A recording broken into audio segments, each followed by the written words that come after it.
The truth is that actually you create your life. The areas in your life that are going well, you created that. But on the other side, the areas in your life where you are not yet where you want to be, where you're not feeling happy, guess what? The one common denominator in all of those situations leading to your circumstances where you're not feeling happy is that one common denominator is you. And that may not feel very comfortable to acknowledge and admit to yourselves if you get really honest with yourself. But with responsibility comes power. It's very powerful to accept responsibility for the fact that you actually create your life. And with that responsibility, that means that you have the power to also change whatever it is that you want to change, that you're seeking change, the area that you're seeking change with in your life. So I want to give you an exercise that I have my career coaching clients do. And also sometimes we'll do this exercise in workshops, and it's a way to prove to yourself that you do create your life. And you can look back, it's a self-reflection exercise where you can look back at or take a success story, just an example of something that you achieved that makes you feel good, something that a goal that you set out to achieve and you succeeded. And you can also take the same and do the same exercise with something that didn't work out, an undesired outcome. So I call the exercise SEAR. It's an acronym, SEARE, and it stands for situation, emotion, action, result, emotion. So I want you to think of, you can either take a positive area or success story, or you can take an undesired outcome.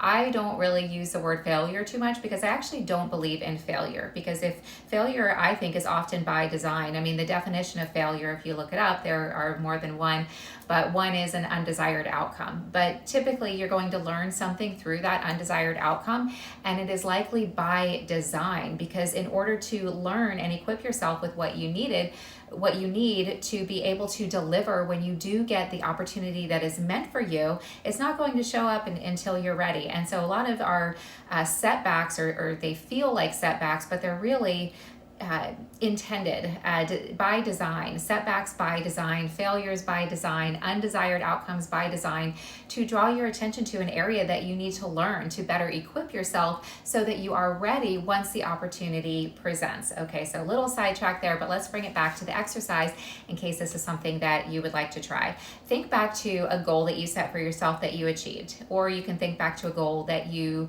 did not achieve. Well, first, what was the situation?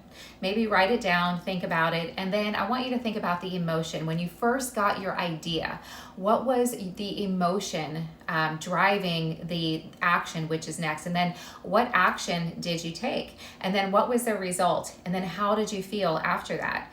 And if you really sit and do the exercise and really think back and take yourself back to that time and through the experience, you will, if you're being honest with yourself, if you had a positive, successful, you achieved the outcome, you had a desirable outcome, likely the emotion that was driving your mindset that dictated your action that created the result that led to the positive emotion was positive.